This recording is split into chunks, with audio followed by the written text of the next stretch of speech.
The type of men that terrorize women are going to move on to easier targets every time from the minute you let him know that you are waiting until marriage. Being abstinent makes you pretty much incompatible to all these toxic, low quality, low character men, because these are the types of men who don't view women as people or sex as anything sacred. They view women as objects, and they view sex as a band-aid for their emotional bullet wounds that they do not know how to heal. You have to be extremely vigilant when it comes to filtering out these types of men as a woman who wants to be married one day, because they don't mind putting on a mask and playing the boyfriend or future husband role in order to get what they want. But in order for them to get what they want, it'll come at the cost of you wasting years of your life when you could have been putting your time into anything else but this dead-end relationship. And that brings me to point number 6, which is opportunity cost. My partner of 7 years left me for the little girl, and I say that word intentionally with my whole chest, little girl, she's 22 but still, who he was flirting with behind my back for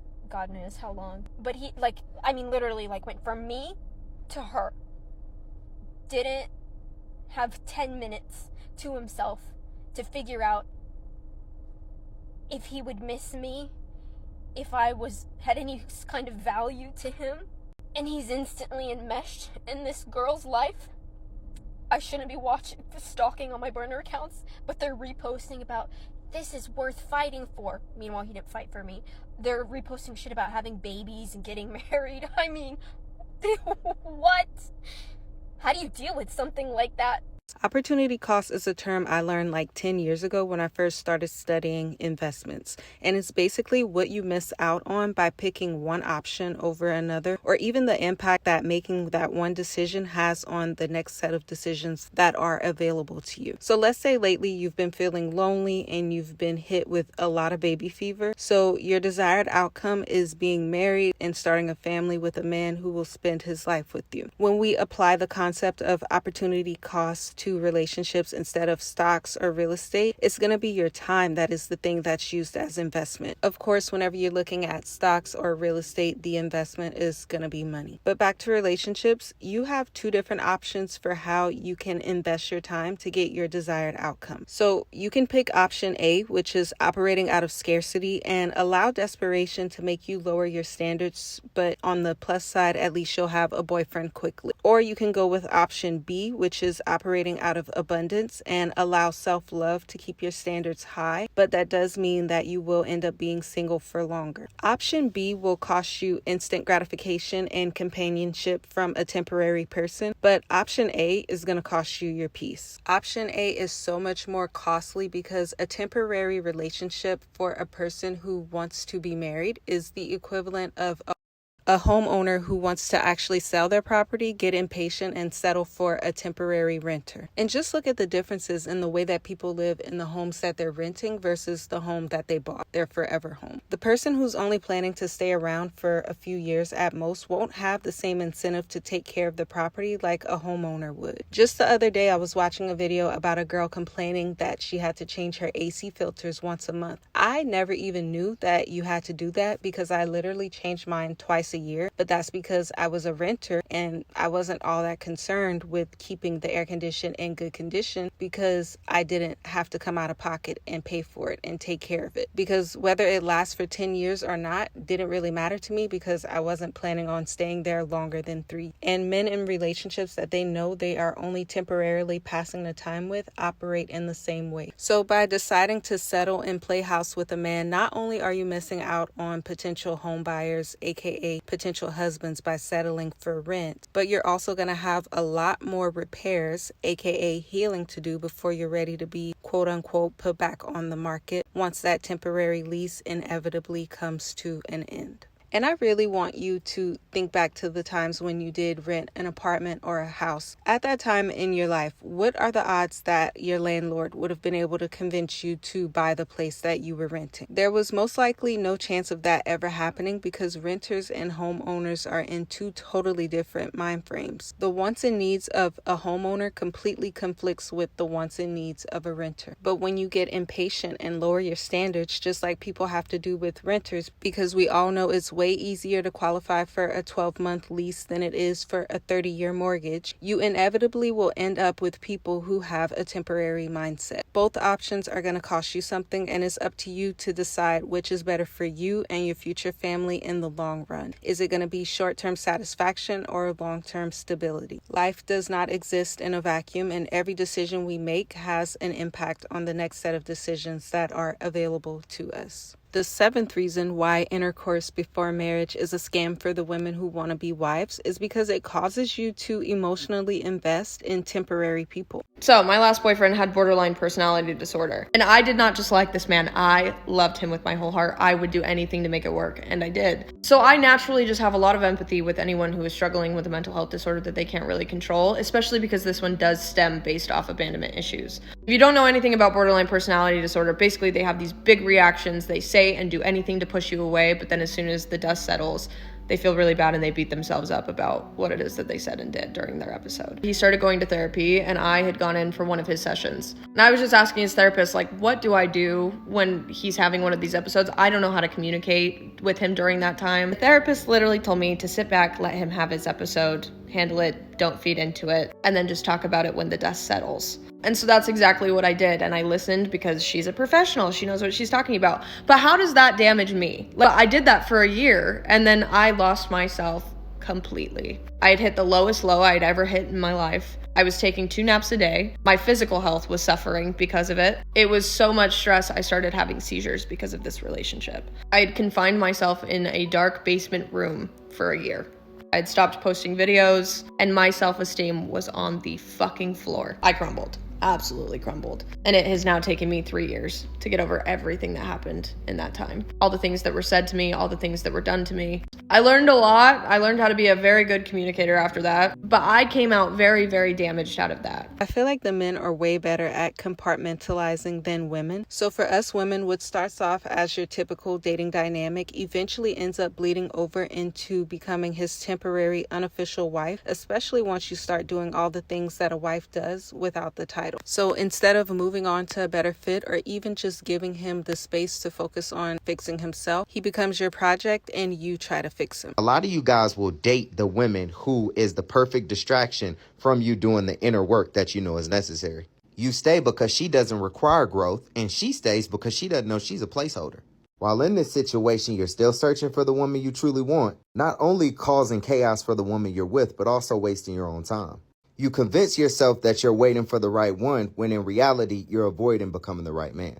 Most adults have had upbringings that we need to heal from, but a person who hasn't done the healing is not ready to be in a relationship. But the problem is those issues don't really show up until after you've already started sleeping with that person. At this point, I don't think it's a coincidence that men wait until after they've slept with you to show you their true colors. Whether they realize it or not, they are definitely taking advantage of the sunken cost fallacy. And that's just a situation where people refuse to cut their losses and continue investing into something that's already draining their resources like their time, money, and effort in the hopes that this obviously horrible investment will eventually work out despite all the evidence that's pointing to the contrary. It's human nature to be reluctant to walk away from something that you've put huge investments in, but the investment that usually seals the deal for women is intercourse, and we're more likely to try to stick it out long after the situation has already become detrimental because we're always hoping things will go back to how they were at the beginning. And the fact that women are socially conditioned and also biologically inclined to assume that nurturing role automatically definitely doesn't help. But a relationship with one or more broken parties is a waste of effort on a temporary person because relationships like that are just too unstable to last. And I'm human. I know that's so hard to hear after you've already emotionally invested into someone, but I would say if he was respectful to you, then let him come back after he has his healing figured out. But he'll never heal if you're enabling his dysfunction by continuing to reward him with husband benefits when he's not even your husband. You would be so much better off pouring all that energy into the person who will never leave you, which is yourself. It's hard enough dealing with your own drama, so do yourself a favor and put up a huge boundary that will prevent you from getting emotionally invested in a broken man.